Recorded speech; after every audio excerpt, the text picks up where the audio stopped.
پاک نے ختم نبوت کے عنوان پر مکالمہ پیش کیا۔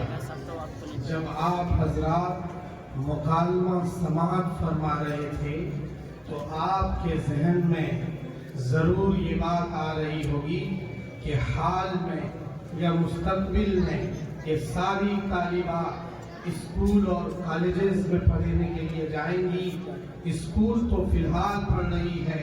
نیکسٹ اگلی زندگی میں یہ کالجز میں پڑھیں گی۔ جب باطل طاقتیں ان پر محنت کرے گی تو انہیں یہ بات یاد آئے گی کہ یہ تو وہی ہے جو ہمیں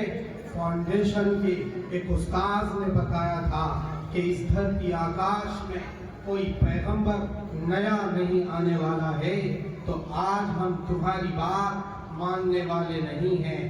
بار ان طالبات نے یہ سمجھانے کی کوشش کی کہ ختم نبوت ہمارے عقیدے کا ایک اٹوٹ حصہ ہے۔ اگر اس دامن پر کوئی اسے داغدار کرنے کی کوشش کرے گا اور اس دامن کو چھیڑنے کی کوشش کرے گا، ختم نبوت کے اس دامن کو تار تار کرنے کی اس کائنات میں کوئی بھی کوشش کرے گا تو مسیلمہ کذاب کی طرح اس کا حشر ہوگا، سجاد بنت حارث کی طرح اس کا حشر ہوگا، اور دیگر 40 سے زیادہ مدعیان نبوت کی طرح اس کا حشر ہوگا۔ اور ہم اس کائنات میں یہ چلنے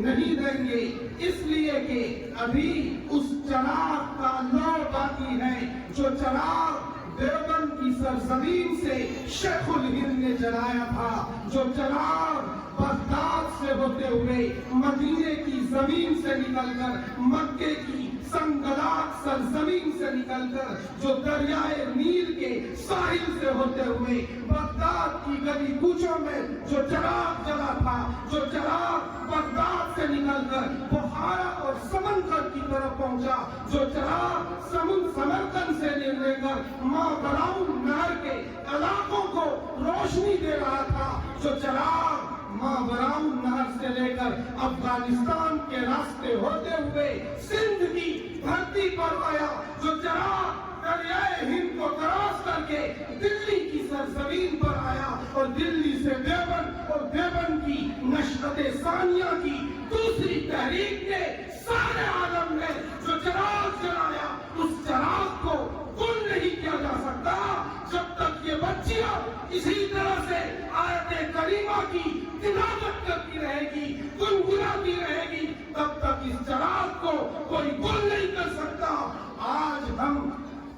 یہ دعا کرتے ہیں کہ حجت الامام قاسم النانوتوی کی قبر پر پروردگار عالم شبنم افشانی کرے، حاجی امداد اللہ مہاجر مکی کی قبر پر شبنم افشانی کرے۔ جاؤ اسی دلی کی سرزمین پر مہدیان اور دلی گیٹ کا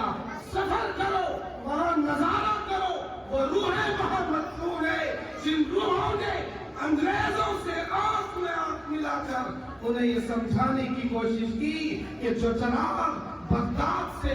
جو چراغ مدینے سے ہمارے ملک میں آیا ہے اسے گل نہیں کیا جا سکتا۔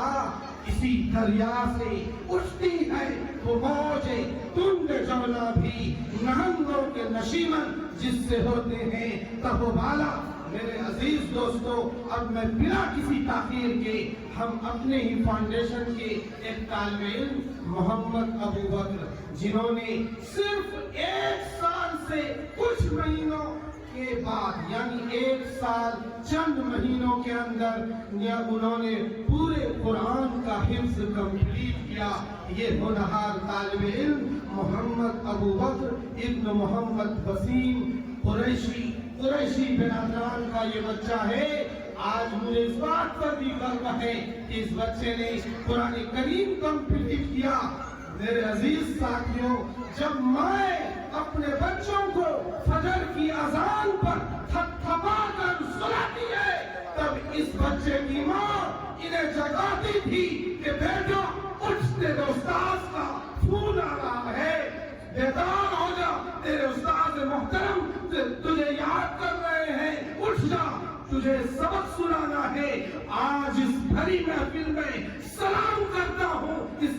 اس طالب علم کی والدہ کو، جنہوں نے تن من دھن کی بازی لگا کر اپنے اوقات کو فارغ کر کے اس بچے پر محنت کی اور وقت پر بھیجنے کی فاؤنڈیشن میں کوشش کی، جس کے نتیجے میں یہ بچہ حافظ قرآن بنا۔ یوں تو وسیم بھائی نے ڈھیر ساری نعمتیں کمائی ہوں گی، لیکن یہ وہ نعمت ہے جس نعمت کے سپہ سالار ابی ابن کعب تھے، جس نعمت کے خطیب ابی ابن کعب کے بعد مصعب بن عمیر تھے، اس نعمت کے سپہ سالار حضرت عبداللہ ابن عباس تھے، اس نعمت کے بے مثال ہنرمند اور بطل عظیم حضرت جناب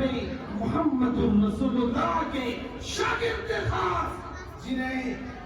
غالیات بھی کہا جاتا ہے، جنہیں ثانی اسنین بھی کہا جاتا ہے، حضرت ابو بکر تھے، جن کی بیٹی ام عائشہ تھی۔ بہرحال اس بچے نے اس مکمل قرآن کریم کو حفظ کرنے میں صرف تقریباً 1.5 سال کا وقت لیا، آدھا پارے کا سبق سنایا اور اس بچے نے مکمل قرآن کریم حفظ کیا۔ میں اپنی طرف سے، اپنی انتظامیہ کی طرف سے اس کے والدین کو مبارکباد پیش کرتا ہوں، دل کی گہرائیوں سے انہیں خوش آمدید کہتا ہوں۔